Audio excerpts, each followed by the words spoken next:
Hello guys, and welcome to a new Still Division 2 video today by me, Vulcan. In this one I have for you a 3 versus 3 on Lipen, and I'm going to be playing with the 97th Guards Rifles and the Balanced Deployment type. I really wanted to share this game with you guys today because I thought it was a great opportunity to show off the power of the 97th, the units that it has at its disposal, and why I think it's probably the best free division in Steel Division 2. It's free as part of the Saint-Domingue DLC that was added to the game, and anybody can get it if you own Steel Division 2, of course. So this is one I would definitely recommend for newer players, and that's kind of the focus of this commentary today. So let's quickly go over what we've dropped down at the start. I've got some guards with their PTRDs moving into the buildings here. These are the guard DP with the 8 Mozins and 2 DPs. Decent for the sort of mid to long range engagements. Got a sniper that's going to provide me with fire support as well as recon. Got a ZIS-2 that's going to be trying to fire up this road, but my opponent Yagged is going to be smoking that off. Got an IS-2 to help support but also give leadership.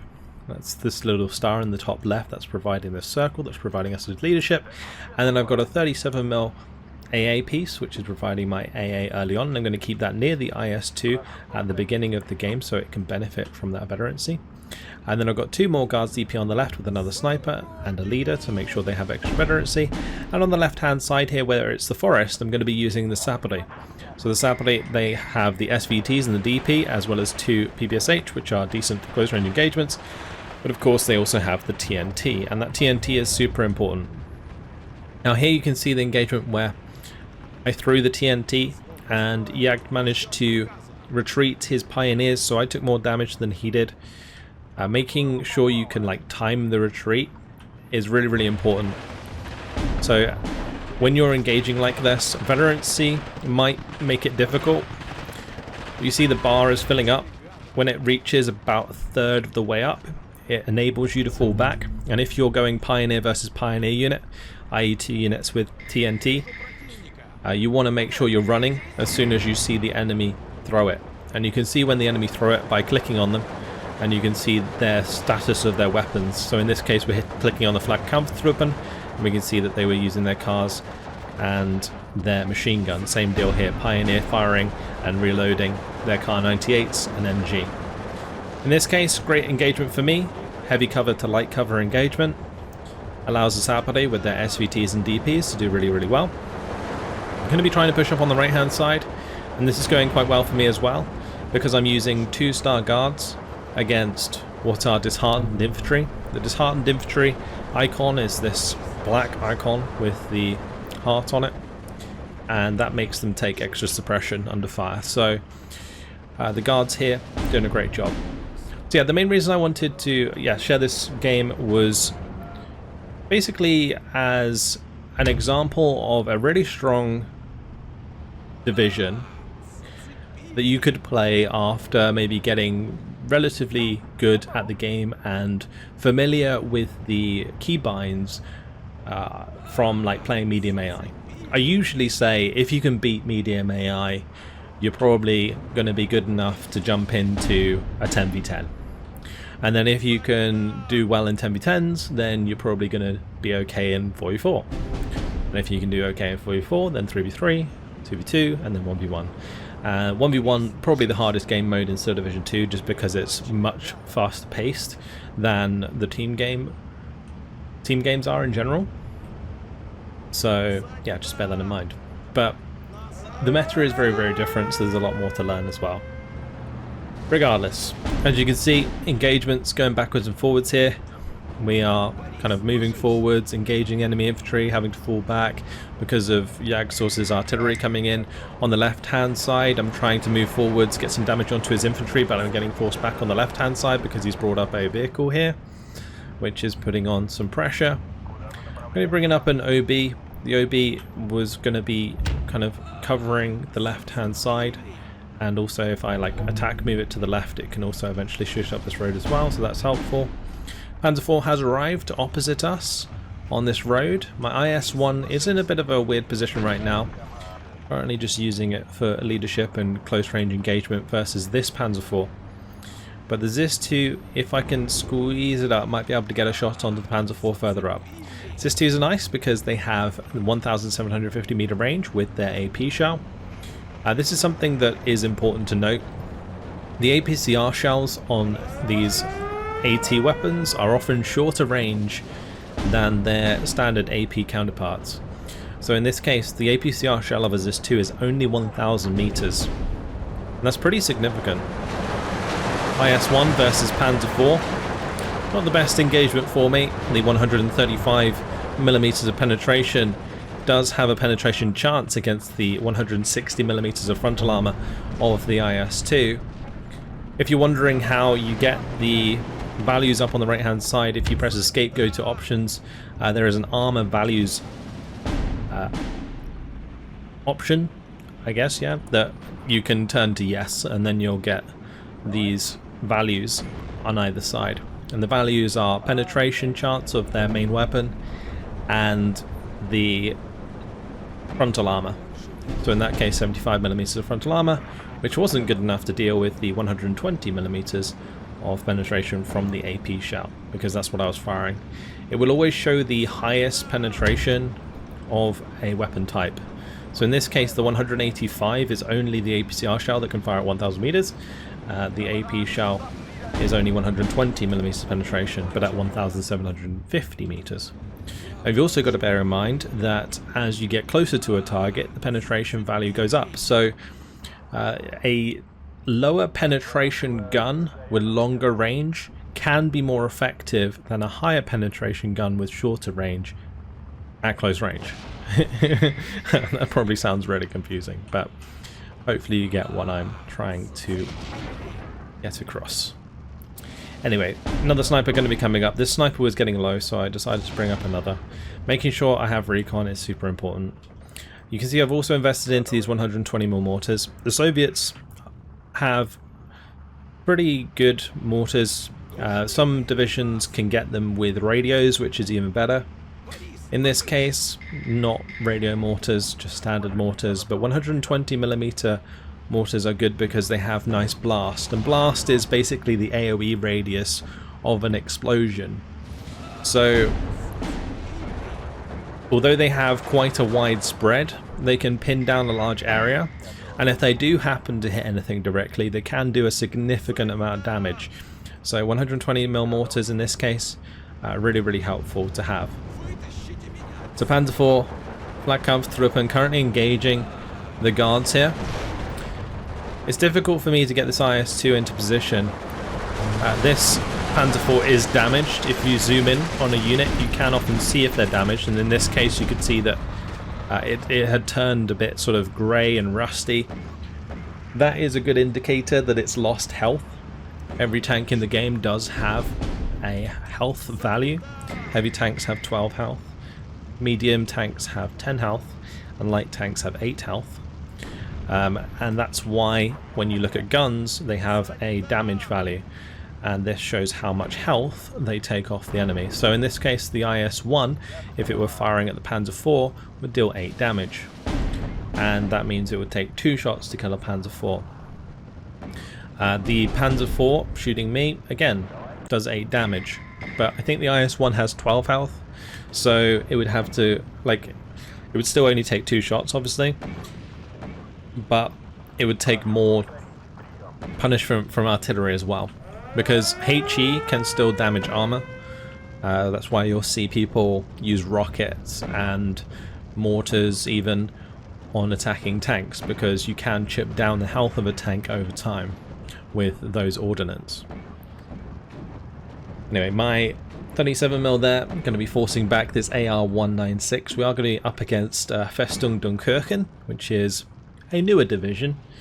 It does have those recon planes, which I believe have 20mm cannons on them, so they can actually be pretty tough to deal with.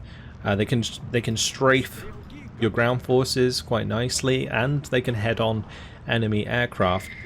In this case though, 137mm, more than enough to deal with that. Now ZIS-2 hidden in the light cover here, going to be engaging this Panzer IV, and that was one of the Panzer IVs that was already damaged. It fired an APCR round, easy penetration, easy kill. So good job by them. Sniper going to be engaged in the Flaggkampftruppen now, we're trying to take that out. Meanwhile on the left, OB-25 with its heat rounds manages to find a kill onto the Panzer IV, and following that up I'm going to be mortaring the IG-33. You can see every time I'm firing these mortars I am queuing them up to fire at Jagdsource's artillery, and even though this is probably going to be not very effective at actually killing his artillery, it is going to keep it pinned down, which allows me to maintain the infantry advantage at close range as long as he continues to use disheartened infantry. So the Festung Dunkerque I believe can get some better infantry, but yeah, as long as he's using these disheartened units, I'm able to pin them down quite nicely with the Guards DP. And the reason my Guards are 2 veterancy is because I do have a Commander here. Commanders are super important in Steel Division 2 as they do connect to your leaders and allow your leaders to give +2 veterancy instead of just +1 veterancy. The Commander itself also gives +2 veterancy. So that's why you can see that I'm unloading the 37mm AA in front of the Commander and also kind of behind the Commander here, but not next to the Commander. You never want to have it next to the Commander, because if somebody starts bringing in artillery on your 37mm, you don't want your Commander to accidentally die, or at least you want it far enough away that you can move it should that start to happen.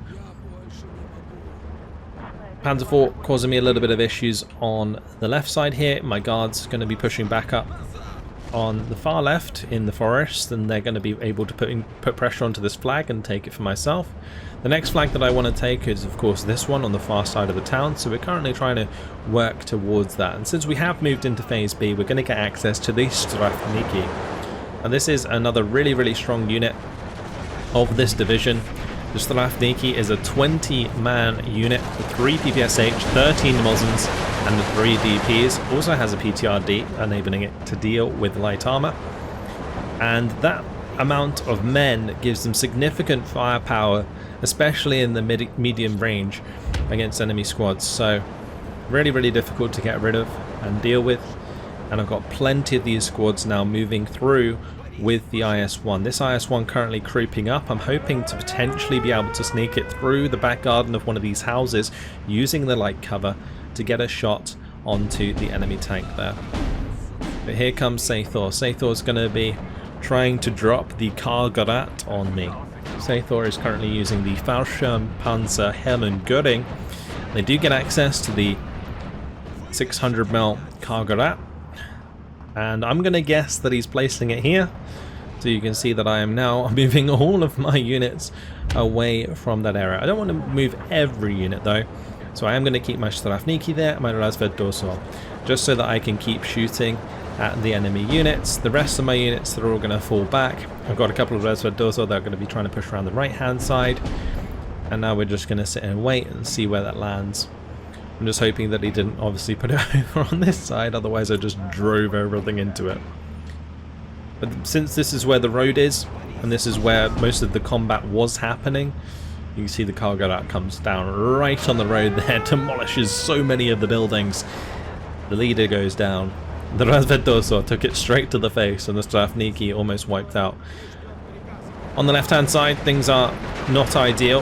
Jagd has got his Kriegsmarineführer to back up the rest of the infantry there, give them some extra veterancy. You can see my Guards have no veterancy, so we're just straight up losing that fight. Going to force me to invest into a lot of these Tanko Desaniki. These are going to come in with the M2A150 cal half tracks.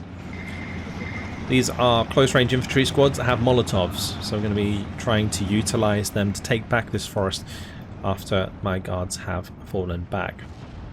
So now that off-map threat is taken care of, we're going to start to move back forwards. I do need to remember that we are playing against Festung Dunkerque, and learning the game and learning all the divisions in the game is probably one of the hardest aspects of Steel Division 2, but once you do start to familiarise yourself with the divisions available, you can do what I do in a lot of games, and that is anticipate what your opponent is going to do. So in this case, Festung Dunkerque, they have a lot of off-map. So that Karlgrat that came in from Saethor and his Waffenpanzerherren is not the last we're going to be seeing of big explosions in this town. Regardless, both my guards do get run down, and my Sapari are trying to pick off this last pioneer in that squad. Tankos, I'm going to be giving a move order into the light cover here so they don't zoom themselves down the road and get themselves killed.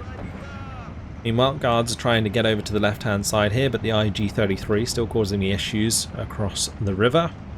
You can see that the whole time I am still arting the position where I'm seeing enemy artillery come from, just to keep them pinned down.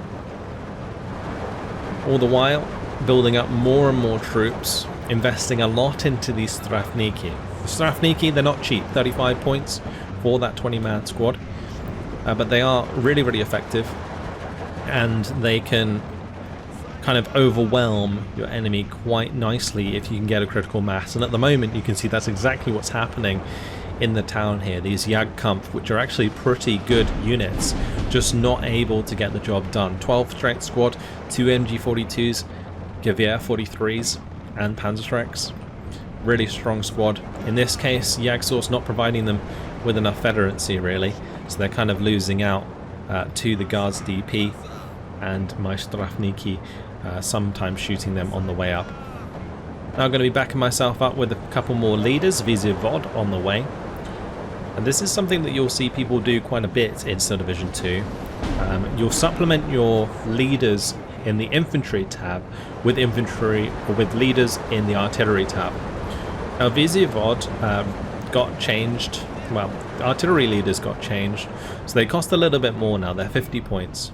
But they have the artillery leader trait, which reduces the dispersion of tube artillery. In this case, I can't use them with mortars, because they're not tube artillery in the same sense, they are classed as mortars. So I've got them in this division, particularly to use them on the front line. And since they're 10 strength leaders, it's pretty nice. You can see the Jagdsource has now started to use some off-map. The off-map coming down there on the corner of the town, and off-map basically, the best way to deal with it, I know that it's quite easy to get caught out by it, especially as a new player, is to kind of feed it enough that your opponent wants to off-map in an area, but don't put enough there that they're getting value out of it. So in this case, his off-map's going to cost him like 180 points. You kind of just want to put enough infantry forwards that it makes it worth him some potentially off-mapping it, but not enough that he would get tons and tons of value or a mass surrender and so on. So in this case you can see I'm keeping my infantry nice and spread out, like purposefully falling back these ones for example, going to keep them nice and spread across the line, and it's going to make it kind of difficult for him to get a really optimal off-map, and then you'll see that it only hits like a few units at a time. And unless they're spot on with every single shot, these units are actually likely to survive anyway. So it's not really going to be worth it for him to get that off map. In this case, really nice trade by the Panzer IV. Does manage to take out my T-34-85. Decent aim time there, and reload time actually allowed that to be the case. I was a bit worried that that off map would kill my IS-1 because it is already damaged. So you can see in the trees over here, we have managed to make decent ground with the Tanko Dasarniki. I've managed to push all of the enemy forces out of the trees for the time being, but I made a mistake of kind of overextending towards the Festungsgrenadier. I was hoping I could surrender them, but there's obviously another unit behind them that's stopping them from surrender. Bear in mind that even if a unit is pinned down, you do have to have the front line pushed over your opponent in order to surrender them. So if you stand a unit that is not pinned next to a unit that is pinned, you can prevent it from being surrendered. Really, really important to note. Also, within a certain radius of a leader, you can also prevent surrenders.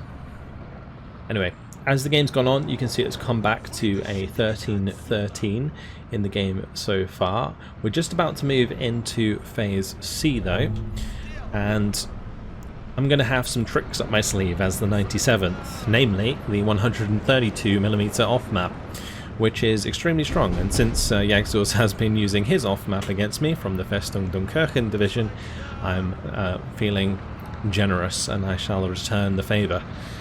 Strafniki going to be moving up and engaging the Jagdkampf, while the right hand side continues to get off mapped. The Strafniki are going to go down, and the sniper, but they were both low health squads. I'm going to trade my IS-1 into another Panzer IV.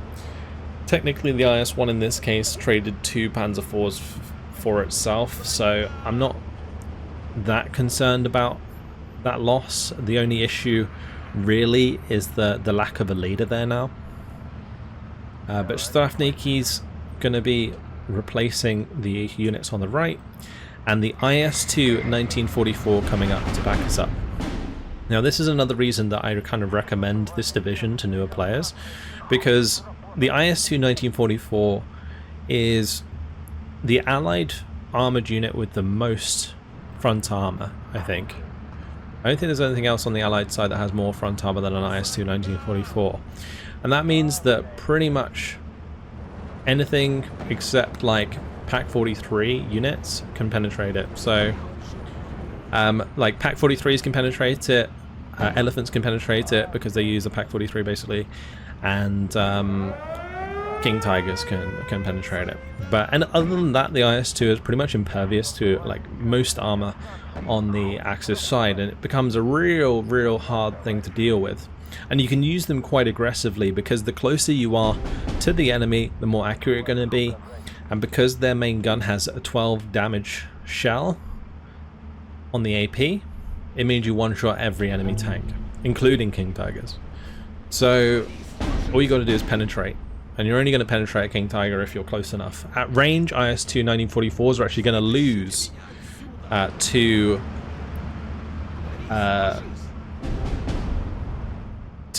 King Tigers, and in this case Jagdpanthers. The Jagdpanther there moving up on the left hand side, Festung Dunkirchen, does get one of them, and that has the big gun. So the IS-2 actually taking a side shot already. Bit of a mistake on my part, leaving it idle in the open.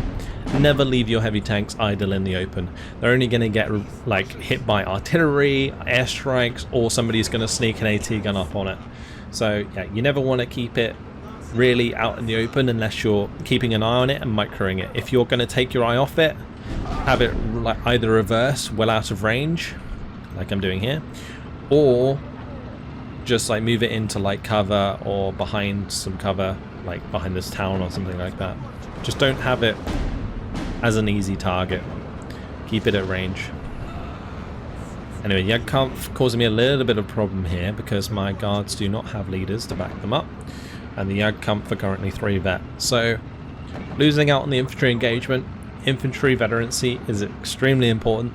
There are some cases where you can kind of ignore it, like when I was playing with the 3rd VDD the other day on one of the videos. You'll see that I don't really use leaders that often in that division because I'm going to be pushing across the open quite often, and the leaders always get targeted and killed first. So using leaders in that scenario is not really very useful. But when you can keep your leaders in cover and can provide a continuous bonus to the surrounding troops, it's actually really useful to have. So you can see that's what the Visivod is doing here on the right hand side for the Strafniki. So Sniper going to be engaging the Jagdkampf, Strafniki moving up and taking advantage of the 120mm mortars, pinning these down. This is a great way actually to deal with superior infantry. If you can't beat them head on with your infantry, use artillery. Just pin them down, force them to fall back. If they don't fall back, you might have a potential to surrender them. And that's the primary way that you can deal with infantry that is better than your own. And then it'll be up to the enemy really to deal with your artillery so that they can stop that from happening. Strafniki kind of caught in a bad position here. IG-33 shooting them in the face. I obviously didn't notice it happening, otherwise I would have fallen them back. And the Razveddosa also struggling as the IG-33 of Jagd is fire positioning the Razveddosa on the right hand side. More off-map coming down again. This time around pretty happy with that off-map because it's only targeting the Visivod. But on the left hand side, Jagd has managed to sneak the Jagdpanther through the heavy or through the light cover and pick off the first of my IS-2 1944s. And Jagdpanther is another example of a unit that uses the KWK 43. So you do have to be careful of such units, and again, learning the divisions over time that have access to such units is pretty important. Also bear in mind that your heavy tanks aren't impervious to like high explosive, so over time they might get whittled down. You have to kind of keep an eye on that as well. Like if somebody's constantly mortaring it, or people bring in bombers, like bombers can kill your tank still. Regardless, we're doing okay. Managed to cap back this flag. We're keeping pressure on this flag using the tankos that took control of the forest on the left hand side, and all the while I'm just kind of trying to keep control in the town. But I have now brought in my secret weapon. Well, not really a secret weapon, since we're using the 97th, it's quite obvious that we have this available. It's the 132mm off map. Now this thing fires a lot of rockets, and you can see that it fires them in a very large radius. So this is the fire for effect radius, and I've placed it so that it's going to be hitting a lot of this infantry. It's also going to be hitting the IGs that were further back, and potentially the Stug should he decide to move it forwards. Meanwhile, on the left hand side, I'm going to be placing another one that's going to be trying to hit any of the infantry and such over here, and I'm just going to try and clean out my enemy. And this is another reason why this is good for newer players, because off map, whilst it can be cheesy, in this case can be extremely effective. So it's going to be pinning down all of these units, it's going to be killing some of them. So in this case the Stug 3 going down, the IG-33 going down, but most of all it's going to be pinning them. And as long as I can keep them pinned, I can surrender them.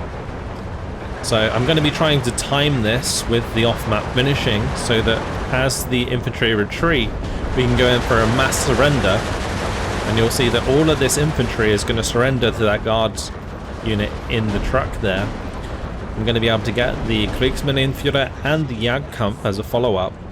Meanwhile, however, Jagdsource has managed to get his own off-map onto my position, hits the location where my Zis 2 is, actually ends up killing my commander as well, which was unfortunate. My guard's gonna finally surrender the Jagdkampf on that right hand side. We also dealt with the Jagdkommando. So I managed to clean out the right hand side completely. On the left hand side, however, Jagdsource's infantry actually moved ahead of where my off-map landed, and whilst this might have killed something, it definitely wasn't as effective as I would have liked. As you can see, all three flags here are under command of Jagdsource. So I have improved my position on the right, but we ended up losing a bunch of flags because of it on the left. So I'm going to have to try and find a way to clean up all of this infantry, and so far the Razveddosa with their sniper and the Strafniki with their machine guns are doing the best they can. Guards DP going to be engaging the new marine infantry that are coming down to reinforce on the right hand side, which is great because we're currently still cutting them off while I'm developing my position into the town. And we have managed to capture this flag on the backside, and you can see that I'm also mortaring beyond this flag so that I can take away any influence there, or at least, you know, pin it down for the time being.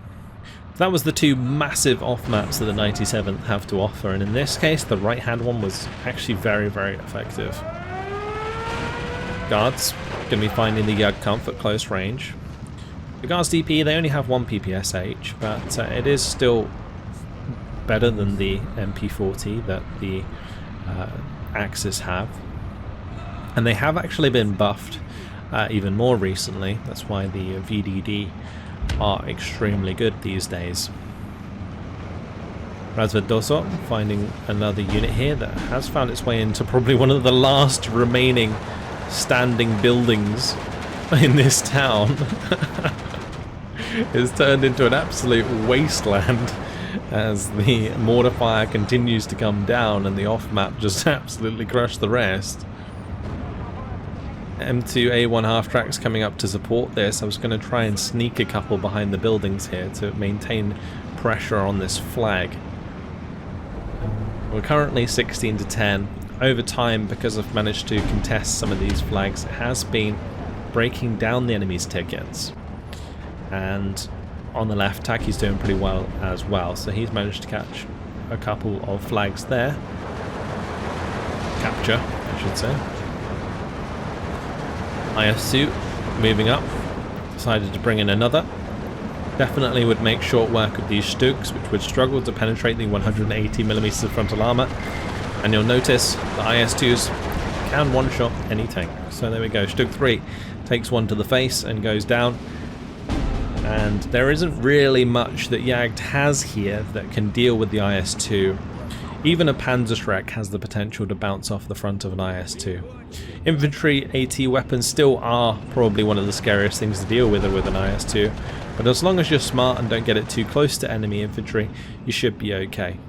They can provide really good infantry support themselves because the HE on the main gun is 3 damage, which is quite significant, as well as obviously having a Dushka and the 2 DTs. So they've got 3 machine guns and a main gun that does 3 damage, which is great for infantry fire support. So yeah, just keep infantry nearby and use them offensively when you're not dealing with enemy units like the Jagdpanther. And since the Jagdpanther's on the left side of this river, it's going to take him a long time to drive it all the way around if he wants to deal with the IS-2 1944s on this right hand side, which is the reason that I brought them up on this side. Now I got a bit unlucky with this off-map here. 3 of the shells of the off-map hit exactly the same place, and the IS-2 got killed because of it. So that was unfortunate. But I had a replacement already on the way, so that's okay. And the M2A1s, they're going to be charging forwards to try and put pressure on the flag. As we're getting close to winning, making sure I continue to have control of these flags is the most important part, not necessarily my KD. So you'll see me kind of move forwards things probably more aggressively than you usually should in order to win the game, pretty much. You know, play the objective is probably the best way to put it. The more guards going to be coming up. Good timing for the guards because the off-map should finish just as they arrive. You can see that I am going to be adjusting their unloads just to make sure that they get into position as the off-map ends.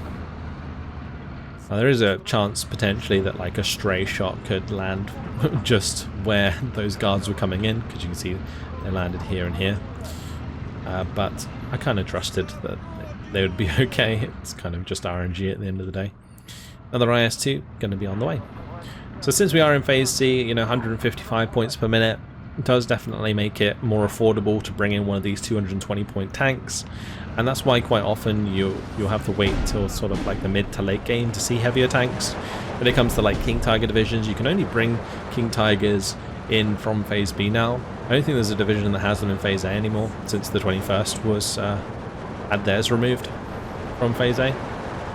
So yeah, maybe that would be actually a reason to bring IS-2s earlier, because they would kind of outclass most Axis armor very early on. But numbers would be, like availability wise, would be kind of lacking. And also it does kind of leave you vulnerable with so many points invested into one single unit. If you were to lose that unit to like an early AT plane, or you know, even just like cluster bomber or like AT infantry, something like that, it would be very, very costly. Anyway, IS-2s this one needs to be a little bit careful of the infantry creeping up on the right hand side, because I don't have that covered off. But as long as I'm kind of staying near the guards, it's going to stop me from being hit by like a random Panzerschreck or something. Meanwhile, P2 now being brought in. This is going to provide me with bombs onto the infantry in these buildings and hopefully close the salient. At least that's what I was hoping for. Also going to be bringing in another P2 to engage the IG-33, and you can see that the Axis, he hasn't really invested in much AA. It makes sense in this matchup because the 97th isn't really well known for their use of aircraft, but the P2 definitely a decent bomber because it flies high, it's fast. IG-33 is going to get taken out there. Off-map still hitting me hard on this right-hand side. I did unfortunately lose another IS-2 1944. Now the Stug looking to surrender my guards.